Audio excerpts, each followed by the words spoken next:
말씀 시작하기 전에 좋아요 버튼을 눌러주시고 구독도 부탁드립니다. 그리고 댓글로 여러분의 기도 제목을 나눠주세요.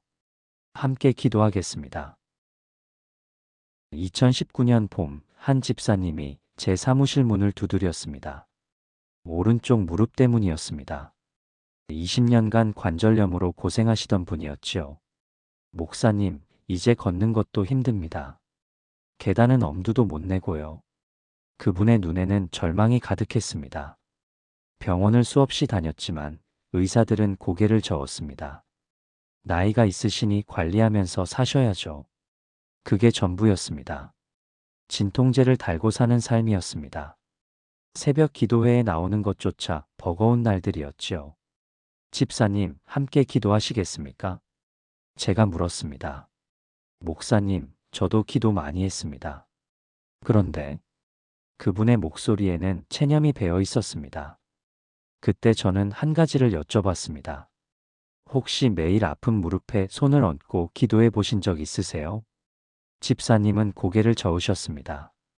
그냥 낫게 해주세요 라고만 기도했지 손을 얹어본 적은 없어요. 그날부터 우리는 함께 기도하기 시작했습니다.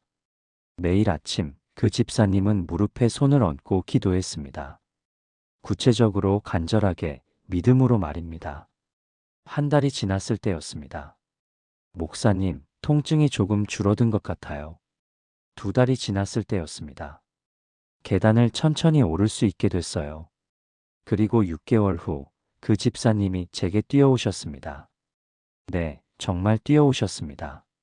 목사님, 병원에서 연골이 재생됐대요. 의사 선생님이 기적이라고 하셨어요. 눈물이 흘러내렸습니다. 그분의 얼굴에는 20년 만에 처음 보는 환한 웃음이 가득했습니다. 여러분, 이것이 바로 제가 오늘 나누고자 하는 이야기입니다. 손을 얹고 드리는 기도의 능력 말입니다. 혹시 지금 여러분도 아픈 곳이 있으신가요? 오랫동안 고통받아온 질병이 있으신가요? 병원에서도 포기한 증상으로 괴로워하고 계신가요? 오늘 제가 여러분과 나누고 싶은 것은 단순한 위로가 아닙니다. 성경이 말씀하시는 치유 기도의 7가지 비밀입니다.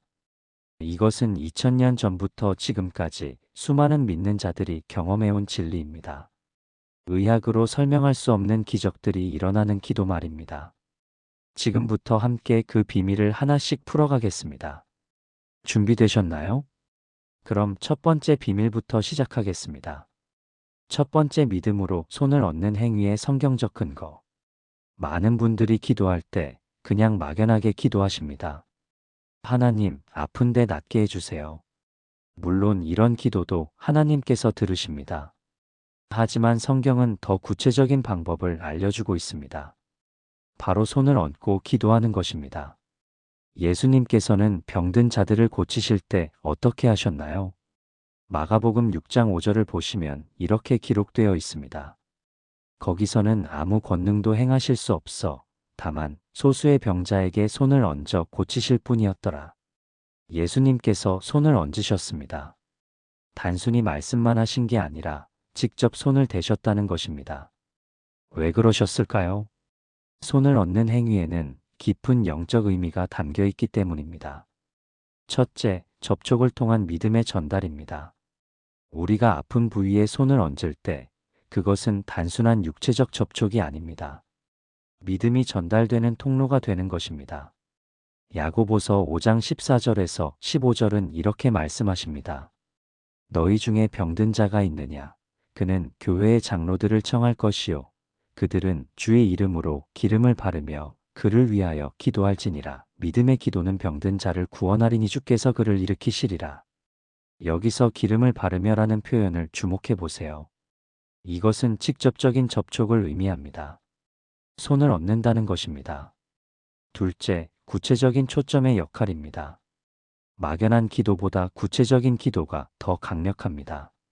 아픈 곳을 낫게 해주세요 보다 이 무릎의 연골을 재생시켜 주세요가 더 구체적이지 않습니까? 손을 얹는 순간 우리의 기도는 그 부위에 초점을 맞추게 됩니다.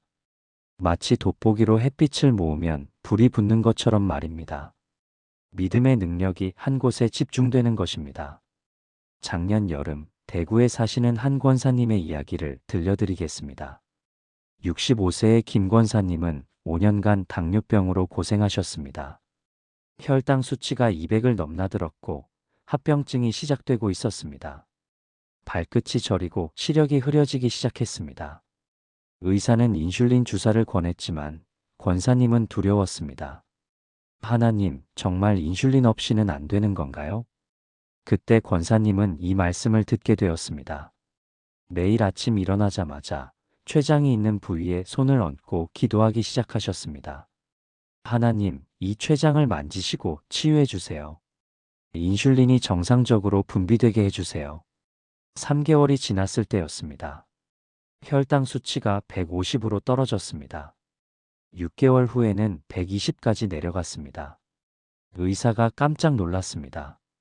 약도 바꾸지 않았는데 이렇게 좋아질 수가 있나요? 지금 그 권사님은 혈당이 정상 범위를 유지하고 계십니다. 이것이 바로 손을 얹고 드리는 기도의 능력입니다. 여러분의 몸 어디가 아프십니까? 관절입니까? 위장입니까? 심장입니까? 오늘부터 그곳에 손을 얹고 기도해 보세요. 막연한 기도가 아니라 구체적인 기도로 말입니다.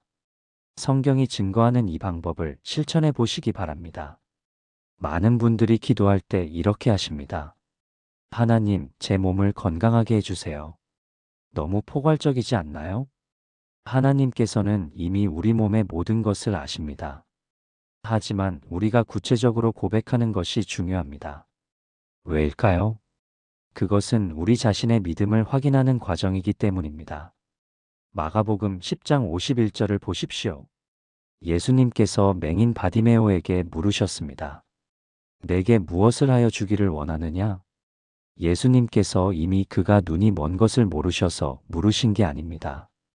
그가 직접 입으로 고백하게 하신 것입니다. 선생님이여 보기를 원하나이다. 이 구체적인 고백이 치유의 시작이었습니다. 우리도 마찬가지입니다. 하나님, 제 오른쪽 어깨에 50견을 고쳐주세요. 하나님, 제 왼쪽 무릎의 연골 손상을 재생시켜 주세요. 하나님, 제 위장의 염증을 치유해 주세요. 이렇게 구체적으로 고백할 때 우리의 믿음은 더욱 선명해집니다. 또한 구체적인 고백은 감사의 기준이 됩니다. 막연하게 건강하게 해주세요라고 기도하면 나았는지 안 나았는지 알기 어렵습니다. 하지만 무릎 통증을 없애주세요라고 기도하면 통증이 사라질 때 분명히 알 수 있습니다. 그리고 그때 우리는 구체적으로 감사할 수 있습니다. 하나님, 무릎 통증을 없애주셔서 감사합니다. 이것이 바로 구체적 기도의 능력입니다. 부산에 사시는 한 집사님의 간증을 들려드리겠습니다. 58세의 박 집사님은 고혈압으로 10년간 약을 복용하셨습니다. 혈압이 늘 150-90을 넘나들었습니다. 어지럼증과 두통에 시달리셨지요. 처음에는 이렇게 기도하셨습니다. 하나님, 제 혈압을 정상으로 만들어주세요. 하지만 변화가 없었습니다. 그러다 어느 날 기도 방법을 바꾸셨습니다. 하나님, 제 심장이 정상적으로 뛰게 해주세요. 혈관의 탄력을 회복시켜 주세요. 수축기 혈압을 120으로, 이완기 혈압을 80으로 만들어 주세요. 이렇게 구체적으로 기도하기 시작하셨습니다. 매일 아침 가슴에 손을 얹고 이 기도를 반복하셨습니다. 2개월 후 놀라운 일이 일어났습니다. 혈압이 130-85로 떨어졌습니다. 4개월 후에는 120-82 되었습니다. 의사가 약을 절반으로 줄였습니다. 6개월 후에는 약을 완전히 끊을 수 있었습니다. 지금도 정상 혈압을 유지하고 계십니다. 이 집사님은 이렇게 고백하셨습니다. 막연한 기도가 아니라 구체적인 기도를 드릴 때 하나님께서 응답하시는 것을 경험했습니다. 여러분, 지금 어디가 아프십니까? 그냥 아픈 곳이라고만 하지 마세요. 정확히 어느 부위인지, 무엇이 문제인지 고백하세요. 그것이 치유를 향한 첫걸음입니다. 기도할 때 우리는 누구의 이름으로 기도합니까? 예수 그리스도의 이름으로 기도합니다. 이것이 얼마나 강력한 권세인지 아십니까? 빌립보서 2장 9절에서 11절을 보십시오.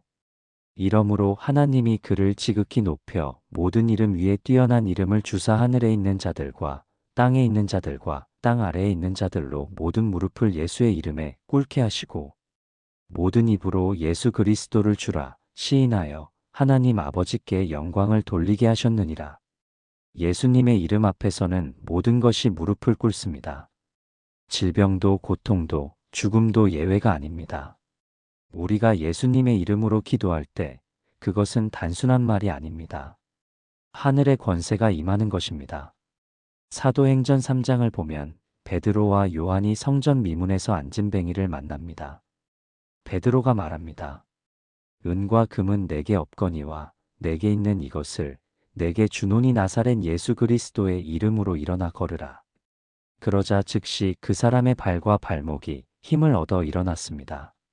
무엇이 그를 일으켰습니까? 베드로의 능력이 아닙니다. 예수 그리스도의 이름의 권능입니다. 우리가 치유를 위해 기도할 때도 마찬가지입니다. 예수님의 이름으로 명하노니 이 통증은 떠나가라. 예수님의 이름으로 선포하노니 이 질병은 내 몸을 떠나라. 이것은 단순한 주문이 아닙니다. 하나님의 권세를 선포하는 것입니다. 또한 하나님의 이름을 선포할 때 우리는 하나님의 성품을 선포하는 것입니다. 출애굽기 15장 26절에서 하나님께서는 당신을 이렇게 소개하십니다. 나는 너희를 치료하는 여호와임이라. 여호와 라파, 치료하시는 하나님이십니다. 이것이 하나님의 본성입니다. 하나님은 치료하기를 원하십니다. 회복시키기를 원하십니다. 건강하게 하기를 원하십니다. 우리가 이 이름을 선포할 때 하나님의 치유하시는 능력이 임합니다. 광주에 사시는 한 권사님의 이야기입니다. 70세의 이 권사님은 척추관 협착증으로 고생하셨습니다. 허리 통증이 너무 심해서 10분 이상 걷지 못하셨습니다. 수술을 권유받았지만 나이 때문에 위험 부담이 컸습니다. 권사님은 매일 아침 허리에 손을 얹고 이렇게 기도하기 시작하셨습니다. 여호와 라파, 나를 치료하시는 하나님, 예수 그리스도의 이름으로 명합니다. 이 척추를 만지시고 협착된 신경을 풀어주세요. 통증이여 예수님의 이름으로 물러가라. 처음 한 달은 변화가 없었습니다. 하지만 권사님은 포기하지 않으셨습니다. 매일 같은 기도를 반복하셨습니다. 2개월째 되던 어느 날 조금씩 통증이 줄어들기 시작했습니다. 15분을 걸을 수 있게 되었습니다. 3개월 후에는 30분을 걸을 수 있었습니다. 6개월 후 병원에서 MRI를 찍었습니다. 의사가 놀라워했습니다. 협착 부위가 많이 호전되었네요. 수술이 필요 없을 것 같습니다. 지금 그 권사님은 매일 1시간씩 산책을 하십니다. 예수님의 이름의 권능을 체험하신 것입니다. 여러분, 기도할 때 예수님의 이름을 선포하고 계십니까? 그냥 습관적으로 끝에 예수님 이름으로라고만 하지 마세요. 그 이름의 권세를 믿고 담대하게 선포하세요. 그때 하늘의 능력이 임합니다. 많은 분들이 기도할 때 간구만 합니다. 주세요, 해주세요, 들어주세요. 물론 간구하는 것은 중요합니다. 하지만 성경은 더 강력한 기도의 비밀을 알려줍니다. 바로 감사와 찬양입니다. 데살로니가전서 5장 16절에서 18절을 보십시오. 항상 기뻐하라 쉬지 말고 기도하라 범사에 감사하라 이것이 그리스도 예수 안에서 너희를 향하신 하나님의 뜻이니라. 범사에 감사하라고 하셨습니다. 아픈 상황에서도 감사할 수 있습니까? 그렇습니다. 할 수 있습니다. 우리는 지금 아픈 것에 감사하는 게 아닙니다. 치유하실 하나님을 미리 감사하는 것입니다. 이것이 바로 믿음입니다. 히브리서 11장 1절이 말씀하십니다. 믿음은 바라는 것들의 실상이요 보이지 않는 것들의 증거니 아직 나타나지 않았지만 이미 이루어진 것으로 믿고 감사하는 것입니다. 예수님께서 나사로를 살리실 때를 보십시오. 요한복음 11장 41절에서 42절입니다. 예수께서 돌을 옮겨놓고 눈을 들어 우러러 보시며 이르시되 아버지여 내 말을 들으신 것을 감사하나이다. 항상 내 말을 들으시는 줄을 내가 알았나이다. 나사로가 살아나기 전에 이미 감사하셨습니다. 이것이 믿음의 기도입니다. 우리도 마찬가지입니다. 하나님, 이 무릎을 치유해 주셔서 미리 감사합니다. 하나님, 이 고혈압을 정상으로 만들어 주셔서 감사합니다. 아직 보이지 않지만 이미 이루어진 것으로 믿고 감사하는 것입니다. 또한 찬양은 영적 전쟁의 무기입니다. 사단은 우리가 낙심하고 두려워하기를 원합니다. 넌 절대 낫지 못해. 평생 그 병을 안고 살아야 해. 이런 거짓말을 속삭입니다. 하지만 우리가 찬양할 때 그 거짓말은 깨어집니다. 찬양은 어둠을 몰아내고 빛을 가져옵니다. 역대하 20장을 보면 여호사밧 왕의 이야기가 나옵니다. 적군이 쳐들어왔을 때 여호사밧은 노래하는 자들을 군대 앞에 세웠습니다. 여호와를 찬송하라, 그의 인자하심이 영원하도다. 그들이 찬양하기 시작할 때 적군이 스스로 무너졌습니다. 찬양이 승리를 가져온 것입니다. 우리의 질병도 마찬가지입니다. 찬양할 때 하나님의 능력이 임합니다. 전주에 사시는 한 집사님의 간증입니다. 52세의 최 집사님은 우울증과 불면증으로 고생하셨습니다. 밤마다 잠을 이루지 못하셨습니다. 약을 먹어도 효과가 없었습니다. 하루는 너무 힘들어서 새벽에 일어나 찬양을 틀었습니다. 그리고 아픈 마음을 안고 하나님께 찬양했습니다. 주님, 저는 지금 힘들지만 주님을 찬양합니다. 주님은 선하시고 인자하십니다. 눈물이 흘러내렸습니다. 하지만 찬양을 멈추지 않으셨습니다. 그날부터 매일 새벽 찬양으로 시작하셨습니다. 한 달이 지나자 조금씩 잠을 잘 수 있게 되었습니다. 2달 후에는 우울한 기분이 많이 좋아졌습니다. 3달 후에는 약을 끊을 수 있었습니다. 지금 그 집사님은 찬양 사역자로 섬기고 계십니다. 찬양이 저를 치유했습니다 라고 고백하십니다. 여러분, 기도할 때 감사하고 있습니까? 찬양하고 있습니까? 아직 나타나지 않았지만 이미 이루어진 것으로 믿고 감사하세요. 그리고 찬양하세요. 그때 하나님의 치유하시는 능력이 임합니다. 많은 사람들이 한두 번 기도하고 포기합니다. 기도했는데 안 나았어요. 그렇게 말하며 낙심합니다. 하지만 성경은 쉬지 않고 기도하라고 말씀하십니다. 누가복음 18장에 불의한 재판관의 비유가 나옵니다. 한 과부가 계속해서 재판관을 찾아갑니다. 처음에는 거절당합니다. 하지만 포기하지 않습니다. 매일 찾아갑니다. 결국 재판관이 그녀의 청을 들어줍니다. 예수님께서 이 비유를 통해 가르치신 것은 무엇입니까? 항상 기도하고 낙심하지 말아야 할 것입니다. 한 번 기도하고 끝나는 것이 아니라 계속 기도하라는 것입니다. 특히 치유를 위한 기도는 더욱 그렇습니다. 우리 몸은 하루아침에 아픈 게 아닙니다. 오랜 시간에 걸쳐 질병이 생긴 것입니다. 그러니 치유도 시간이 필요할 수 있습니다. 물론 즉각적인 치유도 있습니다. 하나님께서는 순식간에 고치실 수도 있습니다. 하지만 때로는 점진적인 치유를 경험하기도 합니다. 중요한 것은 포기하지 않는 것입니다. 매일 같은 기도를 반복하는 것입니다. 이것이 바로 믿음의 끈기입니다. 야고보서 5장 16절은 이렇게 말씀합니다. 의인의 간구는 역사하는 힘이 큽니다. 여기서 역사하는 이라는 말은 계속해서 일하는 것을 의미합니다. 한 번 하고 끝나는 게 아니라 계속 역사하는 것입니다. 매일 반복되는 기도는 누적됩니다. 마치 물방울이 바위를 뚫듯이 매일의 기도가 질병을 뚫습니다. 인천에 사시는 한 권사님의 이야기입니다. 63세의 김 권사님은 류마티스 관절염을 앓으셨습니다. 손가락이 굽어서 물건을 잡기도 어려웠습니다.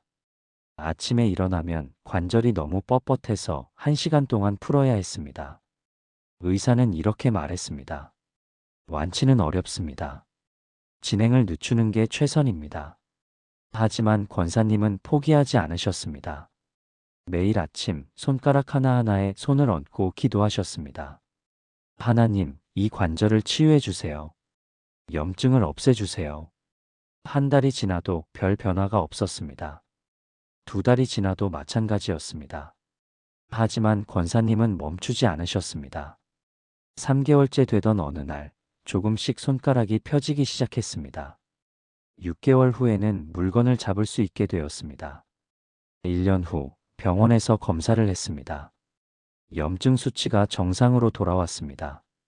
의사가 놀라워했습니다. 이런 경우는 거의 본 적이 없습니다. 권사님은 2년 동안 하루도 빠짐없이 기도하셨습니다. 지금은 손가락이 완전히 펴져서 피아노를 치십니다. 포기하지 않고 매일 기도했기에 치유받았습니다. 라고 고백하십니다. 여러분, 혹시 며칠 기도하다가 포기하지는 않으셨나요? 효과가 없네라고 낙심하지는 않으셨나요? 오늘부터 다시 시작하세요. 매일 꾸준히 포기하지 말고 기도하세요. 하나님의 때가 되면 반드시 응답하십니다. 기도할 때 우리 생각이나 감정만 말하지 마세요. 하나님의 말씀을 선포하세요. 이것이 가장 강력한 기도입니다. 에베소서 6장 17절은 말씀을 성령의 검이라고 표현합니다. 검은 무기입니다.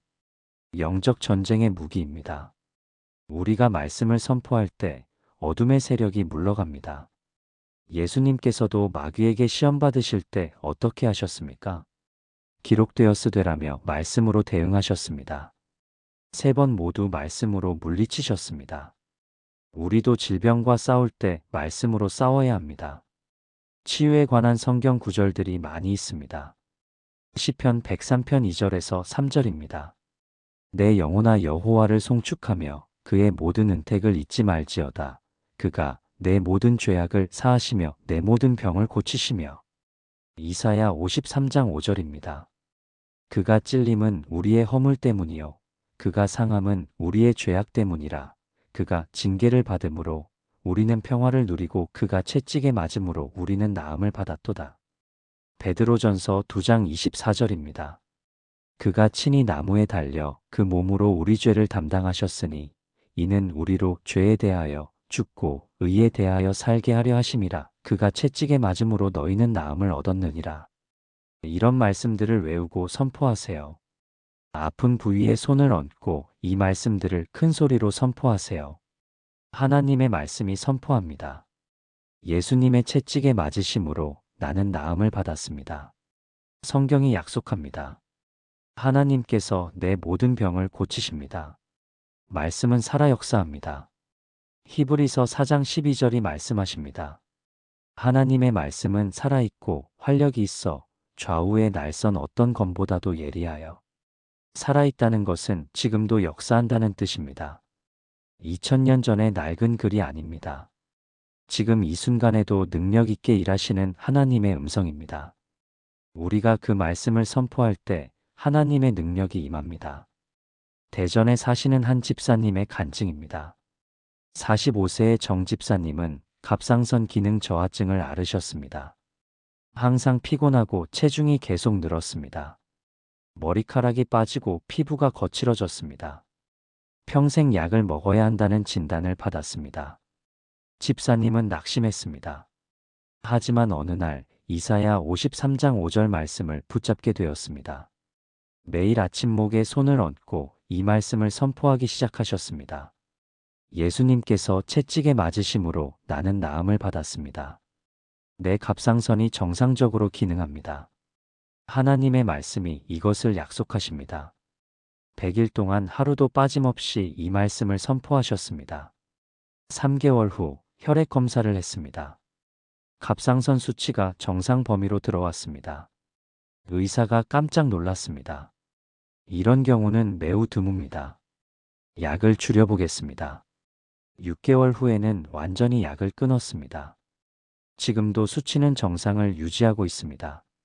말씀을 선포하는 기도가 저를 치유했습니다. 라고 집사님은 고백하십니다.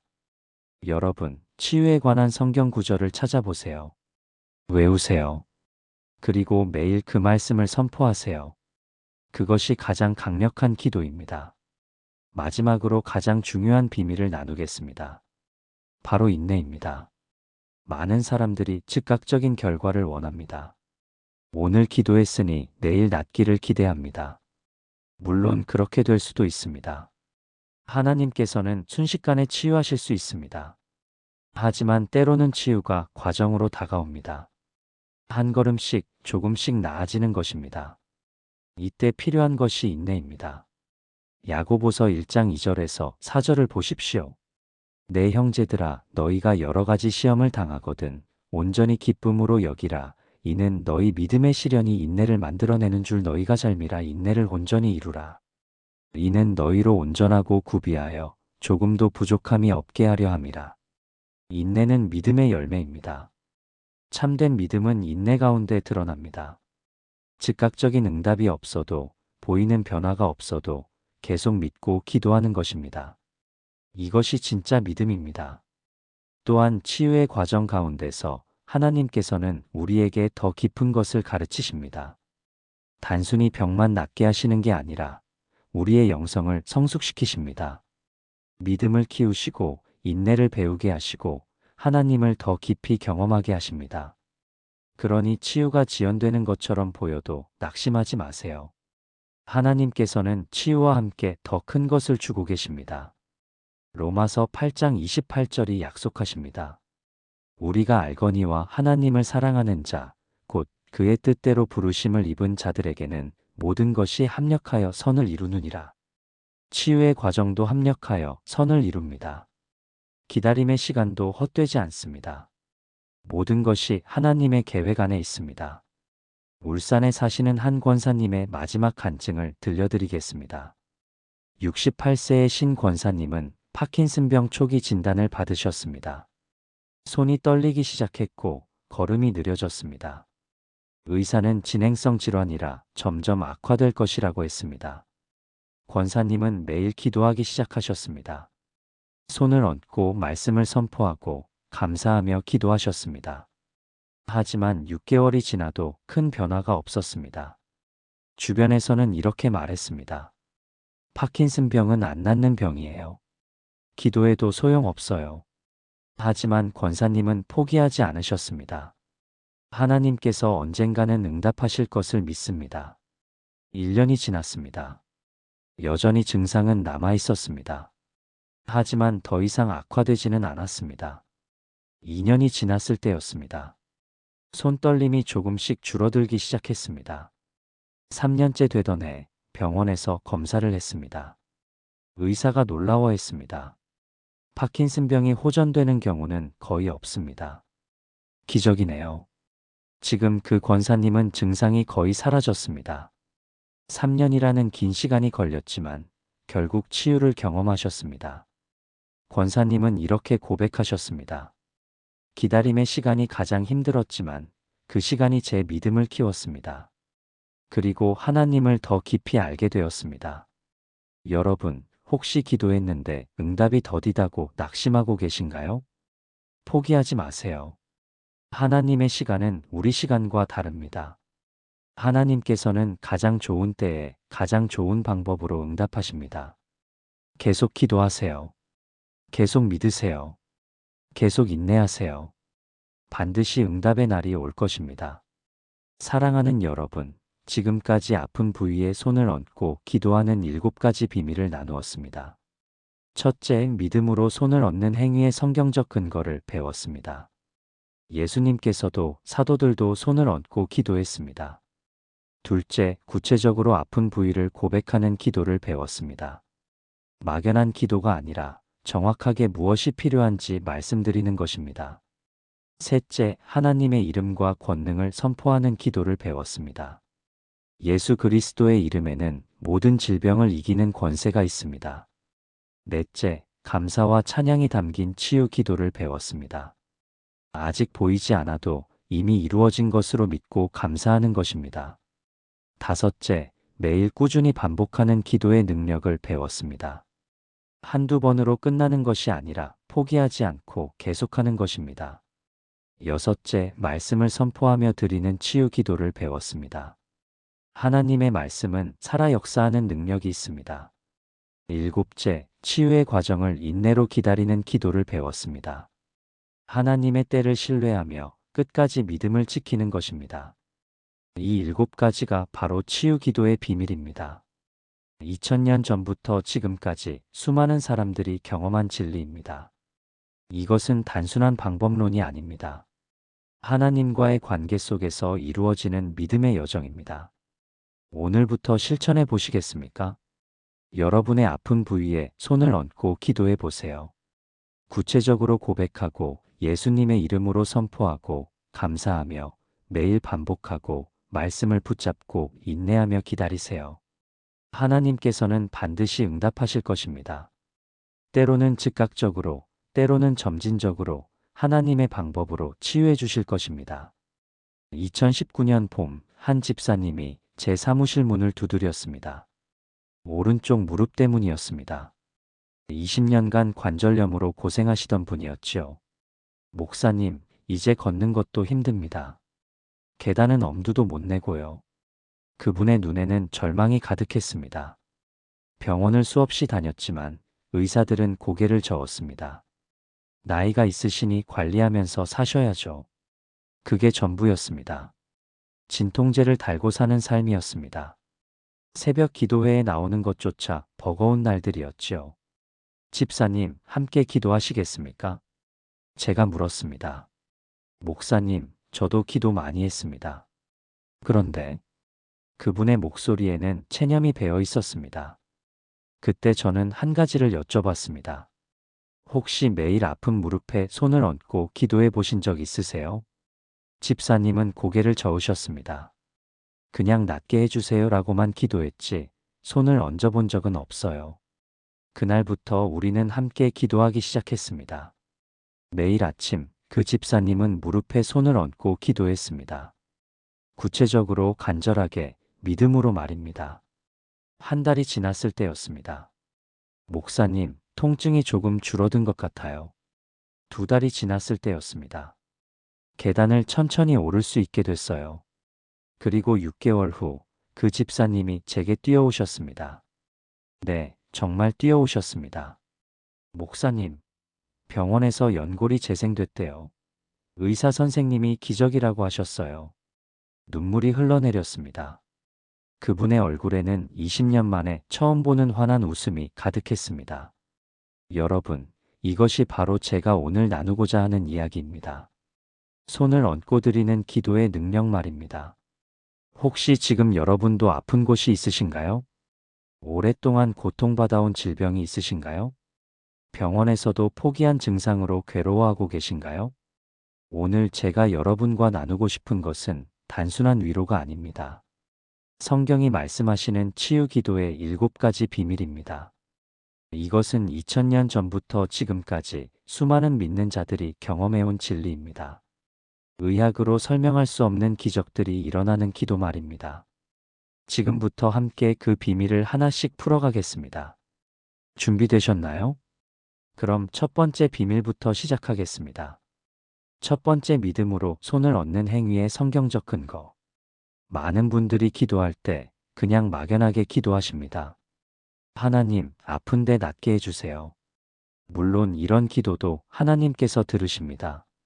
하지만 성경은 더 구체적인 방법을 알려주고 있습니다. 바로 손을 얹고 기도하는 것입니다. 예수님께서는 병든 자들을 고치실 때 어떻게 하셨나요? 마가복음 6장 5절을 보시면 이렇게 기록되어 있습니다. 거기서는 아무 권능도 행하실 수 없어 다만 소수의 병자에게 손을 얹어 고치실 뿐이었더라. 예수님께서 손을 얹으셨습니다. 단순히 말씀만 하신 게 아니라 직접 손을 대셨다는 것입니다. 왜 그러셨을까요? 손을 얹는 행위에는 깊은 영적 의미가 담겨 있기 때문입니다. 첫째, 접촉을 통한 믿음의 전달입니다. 우리가 아픈 부위에 손을 얹을 때 그것은 단순한 육체적 접촉이 아닙니다. 믿음이 전달되는 통로가 되는 것입니다. 야고보서 5장 14절에서 15절은 이렇게 말씀하십니다. 너희 중에 병든 자가 있느냐? 그는 교회의 장로들을 청할 것이요. 그들은 주의 이름으로 기름을 바르며 그를 위하여 기도할지니라. 믿음의 기도는 병든 자를 구원하리니 주께서 그를 일으키시리라. 여기서 기름을 바르며라는 표현을 주목해 보세요. 이것은 직접적인 접촉을 의미합니다. 손을 얹는다는 것입니다. 둘째, 구체적인 초점의 역할입니다.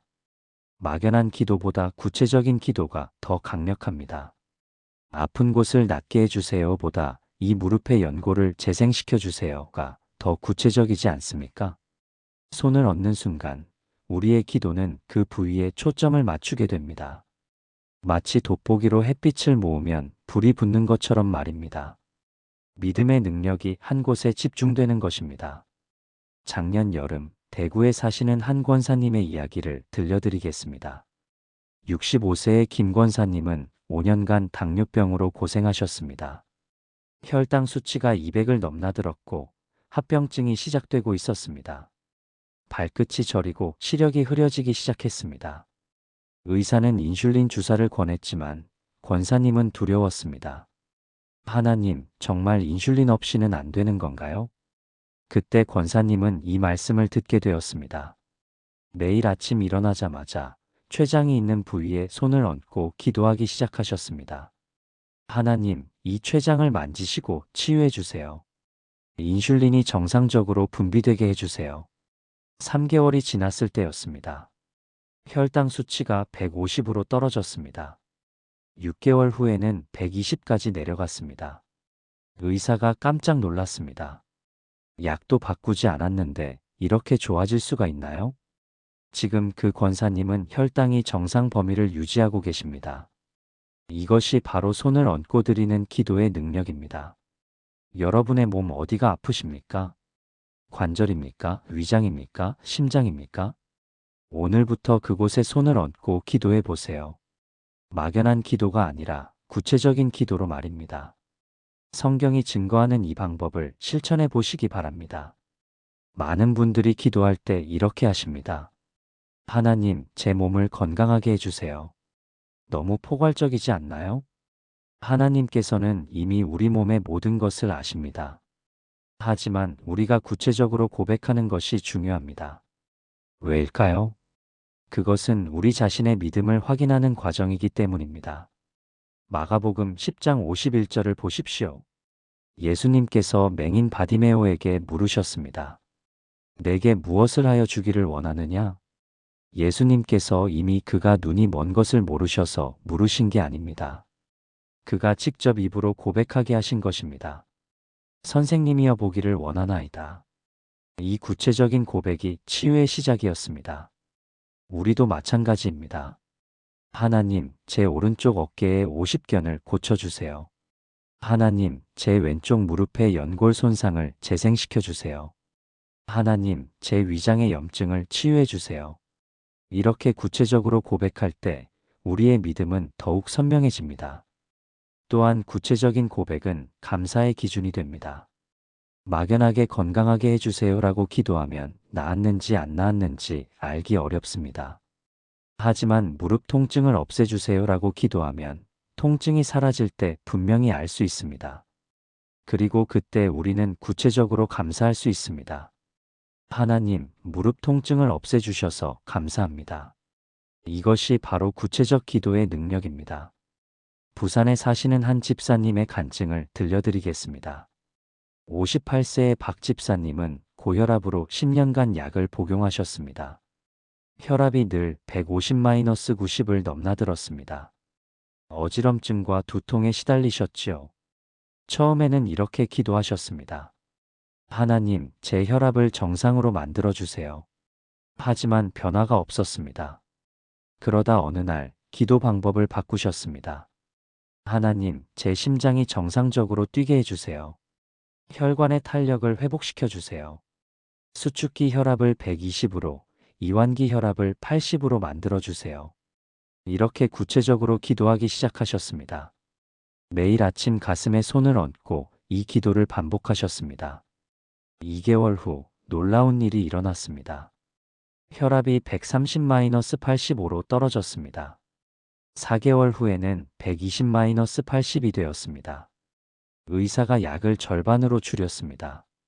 6개월 후에는 약을 완전히 끊을 수 있었습니다. 지금도 정상 혈압을 유지하고 계십니다. 이 집사님은 이렇게 고백하셨습니다. 막연한 기도가 아니라 구체적인 기도를 드릴 때 하나님께서 응답하시는 것을 경험했습니다. 여러분, 지금 어디가 아프십니까? 그냥 아픈 곳이라고만 하지 마세요. 정확히 어느 부위인지, 무엇이 문제인지 고백하세요. 그것이 치유를 향한 첫걸음입니다. 기도할 때 우리는 누구의 이름으로 기도합니까? 예수 그리스도의 이름으로 기도합니다. 이것이 얼마나 강력한 권세인지 아십니까? 빌립보서 2장 9절에서 11절을 보십시오. 이러므로 하나님이 그를 지극히 높여 모든 이름 위에 뛰어난 이름을 주사 하늘에 있는 자들과 땅에 있는 자들과 땅 아래에 있는 자들로 모든 무릎을 예수의 이름에 꿇게 하시고 모든 입으로 예수 그리스도를 주라 시인하여 하나님 아버지께 영광을 돌리게 하셨느니라. 예수님의 이름 앞에서는 모든 것이 무릎을 꿇습니다. 질병도 고통도 죽음도 예외가 아닙니다. 우리가 예수님의 이름으로 기도할 때 그것은 단순한 말이 아닙니다. 하늘의 권세가 임하는 것입니다. 사도행전 3장을 보면 베드로와 요한이 성전 미문에서 안진뱅이를 만납니다. 베드로가 말합니다. 은과 금은 내게 없거니와 내게 있는 이것을 내게 주노니 나사렛 예수 그리스도의 이름으로 일어나 걸으라. 그러자 즉시 그 사람의 발과 발목이 힘을 얻어 일어났습니다. 무엇이 그를 일으켰습니까? 베드로의 능력이 아닙니다. 예수 그리스도의 이름의 권능입니다. 우리가 치유를 위해 기도할 때도 마찬가지입니다. 예수님의 이름으로 명하노니 이 통증은 떠나가라. 예수님의 이름으로 선포하노니 이 질병은 내 몸을 떠나라. 이것은 단순한 주문이 아닙니다. 하나님의 권세를 선포하는 것입니다. 또한 하나님의 이름을 선포할 때 우리는 하나님의 성품을 선포하는 것입니다. 출애굽기 15장 26절에서 하나님께서는 당신을 이렇게 소개하십니다. 나는 너희를 치료하는 여호와임이라. 여호와 라파, 치료하시는 하나님이십니다. 이것이 하나님의 본성입니다. 하나님은 치료하기를 원하십니다. 회복시키기를 원하십니다. 건강하게 하기를 원하십니다. 우리가 이 이름을 선포할 때 하나님의 치유하시는 능력이 임합니다. 광주에 사시는 한 권사님의 이야기입니다. 70세의 이 권사님은 척추관 협착증으로 고생하셨습니다. 허리 통증이 너무 심해서 10분 이상 걷지 못하셨습니다. 수술을 권유받았지만 나이 때문에 위험 부담이 컸습니다. 권사님은 매일 아침 허리에 손을 얹고 이렇게 기도하기 시작하셨습니다. 여호와 라파, 나를 치료하시는 하나님, 예수 그리스도의 이름으로 명합니다. 이 척추를 만지시고 협착된 신경을 풀어주세요. 통증이여 예수님의 이름으로 물러가라. 처음 한 달은 변화가 없었습니다. 하지만 권사님은 포기하지 않으셨습니다. 매일 같은 기도를 반복하셨습니다. 2개월째 되던 어느 날 조금씩 통증이 줄어들기 시작했습니다. 15분을 걸을 수 있게 되었습니다. 3개월 후에는 30분을 걸을 수 있었습니다. 6개월 후 병원에서 MRI를 찍었습니다. 의사가 놀라워했습니다. 협착 부위가 많이 호전되었네요. 수술이 필요 없을 것 같습니다. 지금 그 권사님은 매일 1시간씩 산책을 하십니다. 예수님의 이름의 권능을 체험하신 것입니다. 여러분, 기도할 때 예수님의 이름을 선포하고 계십니까? 그냥 습관적으로 끝에 예수님 이름으로라고만 하지 마세요. 그 이름의 권세를 믿고 담대하게 선포하세요. 그때 하늘의 능력이 임합니다. 많은 분들이 기도할 때 간구만 합니다. 주세요, 해주세요, 들어주세요. 물론 간구하는 것은 중요합니다. 하지만 성경은 더 강력한 기도의 비밀을 알려줍니다. 바로 감사와 찬양입니다. 데살로니가전서 5장 16절에서 18절을 보십시오. 항상 기뻐하라 쉬지 말고 기도하라 범사에 감사하라 이것이 그리스도 예수 안에서 너희를 향하신 하나님의 뜻이니라. 범사에 감사하라고 하셨습니다. 아픈 상황에서도 감사할 수 있습니까? 그렇습니다. 할 수 있습니다. 우리는 지금 아픈 것에 감사하는 게 아닙니다. 치유하실 하나님을 미리 감사하는 것입니다. 이것이 바로 믿음입니다. 히브리서 11장 1절이 말씀하십니다. 믿음은 바라는 것들의 실상이요 보이지 않는 것들의 증거니 아직 나타나지 않았지만 이미 이루어진 것으로 믿고 감사하는 것입니다. 예수님께서 나사로를 살리실 때를 보십시오. 요한복음 11장 41절에서 42절입니다. 예수께서 돌을 옮겨놓고 눈을 들어 우러러 보시며 이르시되 아버지여 내 말을 들으신 것을 감사하나이다. 항상 내 말을 들으시는 줄을 내가 알았나이다. 나사로가 살아나기 전에 이미 감사하셨습니다. 이것이 믿음의 기도입니다.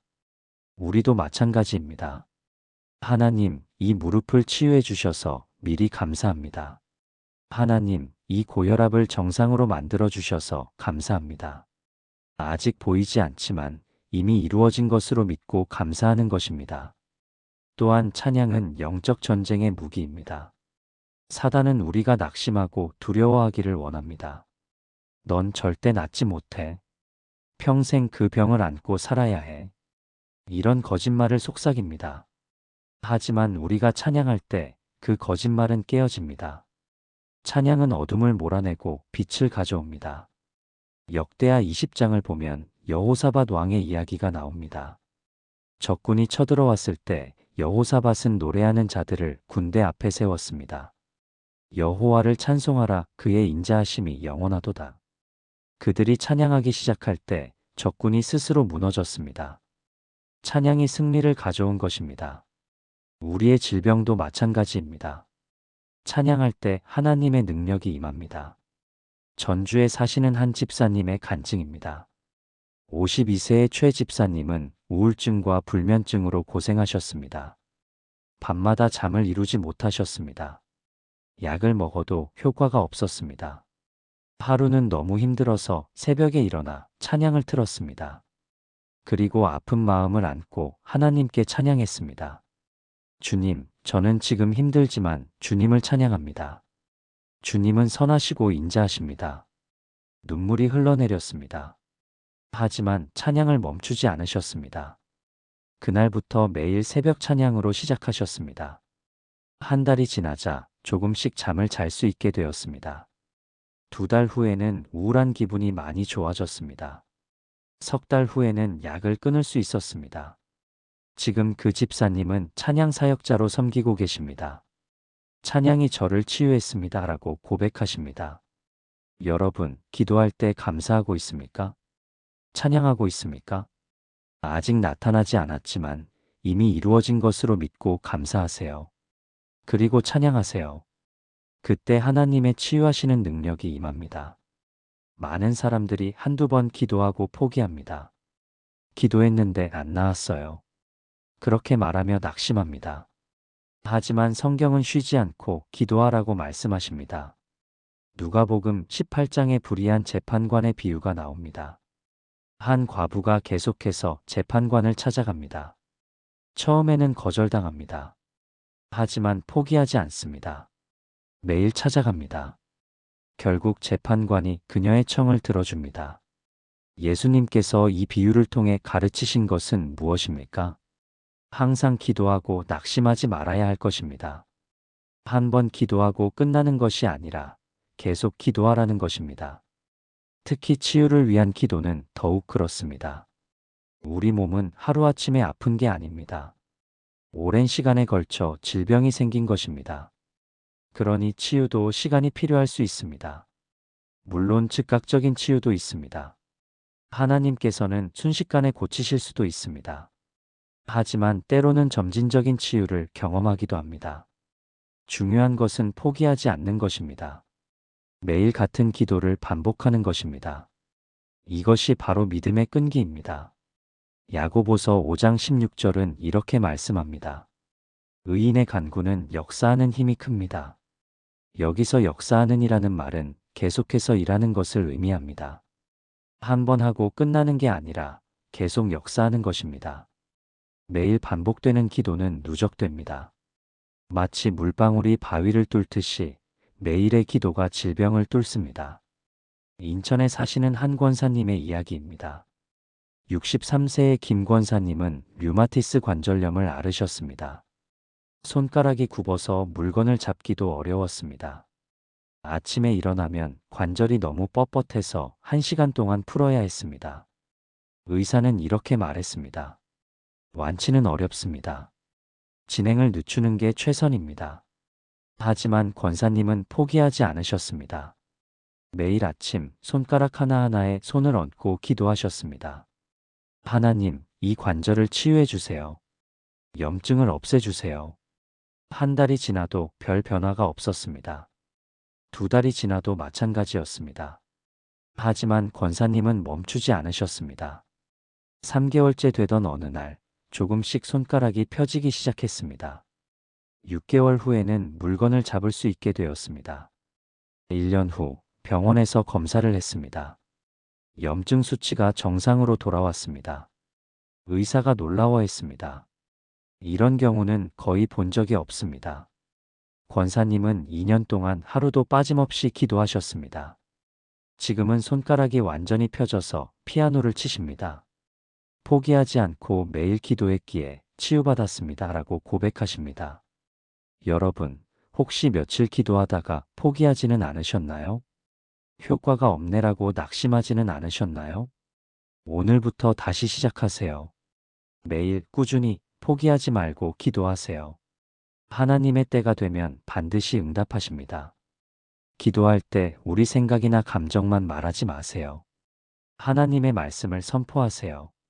이것이 가장 강력한 기도입니다. 에베소서 6장 17절은 말씀을 성령의 검이라고 표현합니다. 검은 무기입니다. 영적 전쟁의 무기입니다.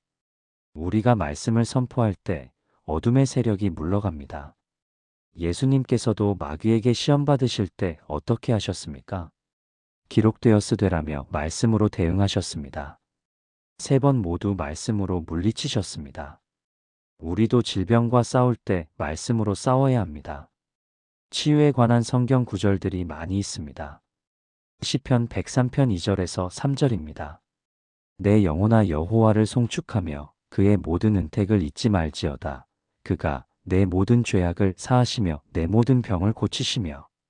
이사야 53장 5절입니다. 그가 찔림은 우리의 허물 때문이요 그가 상함은 우리의 죄악 때문이라. 그가 징계를 받음으로 우리는 평화를 누리고 그가 채찍에 맞음으로 우리는 나음을 받았도다. 베드로전서 2장 24절입니다. 그가 친히 나무에 달려 그 몸으로 우리 죄를 담당하셨으니 이는 우리로 죄에 대하여 죽고 의에 대하여 살게 하려 하심이라. 그가 채찍에 맞음으로 너희는 나음을 얻었느니라. 이런 말씀들을 외우고 선포하세요. 아픈 부위에 손을 얹고 이 말씀들을 큰 소리로 선포하세요. 하나님의 말씀이 선포합니다.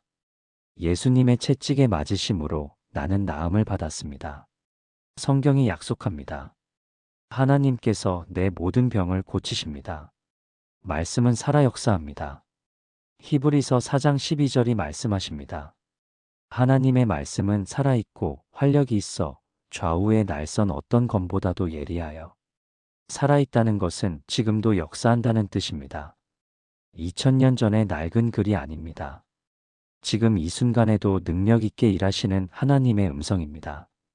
우리가 그 말씀을 선포할 때 하나님의 능력이 임합니다. 대전에 사시는 한 집사님의 간증입니다. 45세의 정 집사님은 갑상선 기능 저하증을 앓으셨습니다. 항상 피곤하고 체중이 계속 늘었습니다. 머리카락이 빠지고 피부가 거칠어졌습니다. 평생 약을 먹어야 한다는 진단을 받았습니다. 집사님은 낙심했습니다. 하지만 어느 날 이사야 53장 5절 말씀을 붙잡게 되었습니다. 매일 아침 목에 손을 얹고 이 말씀을 선포하기 시작하셨습니다. 예수님께서 채찍에 맞으심으로 나는 나음을 받았습니다. 내 갑상선이 정상적으로 기능합니다. 하나님의 말씀이 이것을 약속하십니다. 100일 동안 하루도 빠짐없이 이 말씀을 선포하셨습니다. 3개월 후 혈액 검사를 했습니다. 갑상선 수치가 정상 범위로 들어왔습니다. 의사가 깜짝 놀랐습니다. 이런 경우는 매우 드뭅니다. 약을 줄여보겠습니다. 6개월 후에는 완전히 약을 끊었습니다. 지금도 수치는 정상을 유지하고 있습니다. 말씀을 선포하는 기도가 저를 치유했습니다. 라고 집사님은 고백하십니다. 여러분, 치유에 관한 성경 구절을 찾아보세요. 외우세요. 그리고 매일 그 말씀을 선포하세요. 그것이 가장 강력한 기도입니다. 마지막으로 가장 중요한 비밀을 나누겠습니다. 바로 인내입니다. 많은 사람들이 즉각적인 결과를 원합니다. 오늘 기도했으니 내일 낫기를 기대합니다. 물론 그렇게 될 수도 있습니다. 하나님께서는 순식간에 치유하실 수 있습니다. 하지만 때로는 치유가 과정으로 다가옵니다. 한 걸음씩 조금씩 나아지는 것입니다. 이때 필요한 것이 인내입니다. 야고보서 1장 2절에서 4절을 보십시오. 내 형제들아 너희가 여러 가지 시험을 당하거든 온전히 기쁨으로 여기라. 이는 너희 믿음의 시련이 인내를 만들어내는 줄 너희가 잘미라. 인내를 온전히 이루라. 이는 너희로 온전하고 구비하여 조금도 부족함이 없게 하려 함이라. 인내는 믿음의 열매입니다. 참된 믿음은 인내 가운데 드러납니다. 즉각적인 응답이 없어도, 보이는 변화가 없어도 계속 믿고 기도하는 것입니다. 이것이 진짜 믿음입니다. 또한 치유의 과정 가운데서 하나님께서는 우리에게 더 깊은 것을 가르치십니다. 단순히 병만 낫게 하시는 게 아니라 우리의 영성을 성숙시키십니다. 믿음을 키우시고 인내를 배우게 하시고 하나님을 더 깊이 경험하게 하십니다. 그러니 치유가 지연되는 것처럼 보여도 낙심하지 마세요. 하나님께서는 치유와 함께 더 큰 것을 주고 계십니다. 로마서 8장 28절이 약속하십니다. 우리가 알거니와 하나님을 사랑하는 자, 곧 그의 뜻대로 부르심을 입은 자들에게는 모든 것이 합력하여 선을 이루느니라. 치유의 과정도 합력하여 선을 이룹니다. 기다림의 시간도 헛되지 않습니다. 모든 것이 하나님의 계획 안에 있습니다. 울산에 사시는 한 권사님의 마지막 간증을 들려드리겠습니다. 68세의 신 권사님은 파킨슨병 초기 진단을 받으셨습니다. 손이 떨리기 시작했고 걸음이 느려졌습니다. 의사는 진행성 질환이라 점점 악화될 것이라고 했습니다. 권사님은 매일 기도하기 시작하셨습니다. 손을 얹고 말씀을 선포하고 감사하며 기도하셨습니다. 하지만 6개월이 지나도 큰 변화가 없었습니다. 주변에서는 이렇게 말했습니다. 파킨슨병은 안 낫는 병이에요. 기도해도 소용없어요. 하지만 권사님은 포기하지 않으셨습니다. 하나님께서 언젠가는 응답하실 것을 믿습니다. 1년이 지났습니다. 여전히 증상은 남아 있었습니다. 하지만 더 이상 악화되지는 않았습니다. 2년이 지났을 때였습니다. 손떨림이 조금씩 줄어들기 시작했습니다. 3년째 되던 해 병원에서 검사를 했습니다. 의사가 놀라워했습니다. 파킨슨병이 호전되는 경우는 거의 없습니다. 기적이네요. 지금 그 권사님은 증상이 거의 사라졌습니다. 3년이라는 긴 시간이 걸렸지만 결국 치유를 경험하셨습니다. 권사님은 이렇게 고백하셨습니다. 기다림의 시간이 가장 힘들었지만 그 시간이 제 믿음을 키웠습니다. 그리고 하나님을 더 깊이 알게 되었습니다. 여러분, 혹시 기도했는데 응답이 더디다고 낙심하고 계신가요? 포기하지 마세요. 하나님의 시간은 우리 시간과 다릅니다. 하나님께서는 가장 좋은 때에 가장 좋은 방법으로 응답하십니다. 계속 기도하세요. 계속 믿으세요. 계속 인내하세요. 반드시 응답의 날이 올 것입니다. 사랑하는 여러분, 지금까지 아픈 부위에 손을 얹고 기도하는 7가지 비밀을 나누었습니다. 첫째, 믿음으로 손을 얹는 행위의 성경적 근거를 배웠습니다. 예수님께서도 사도들도 손을 얹고 기도했습니다. 둘째, 구체적으로 아픈 부위를 고백하는 기도를 배웠습니다. 막연한 기도가 아니라 정확하게 무엇이 필요한지 말씀드리는 것입니다.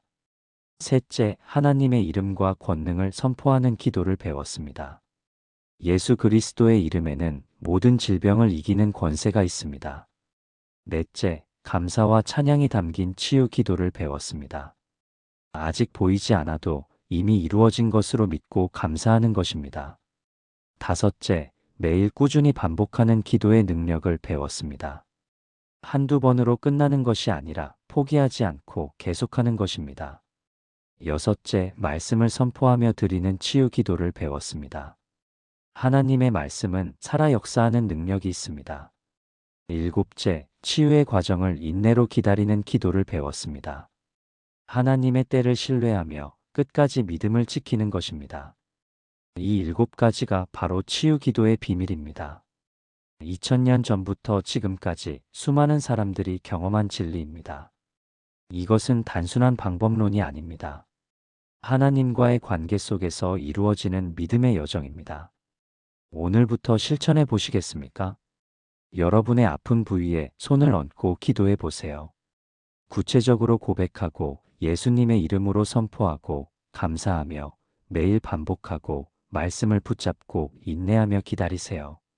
하나님께서는 반드시 응답하실 것입니다.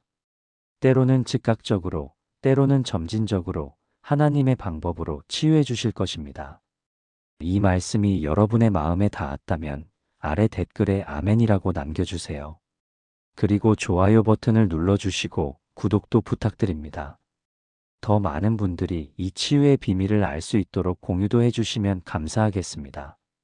여러분 모두에게 하나님의 치유하시는 능력이 임하기를 간절히 기도합니다. 여호와 라파, 우리를 치료하시는 하나님께서 여러분과 함께 하시기를 축복합니다. 건강하십시오. 평안하십시오. 하나님의 은혜가 여러분과 함께 하시길 기도합니다.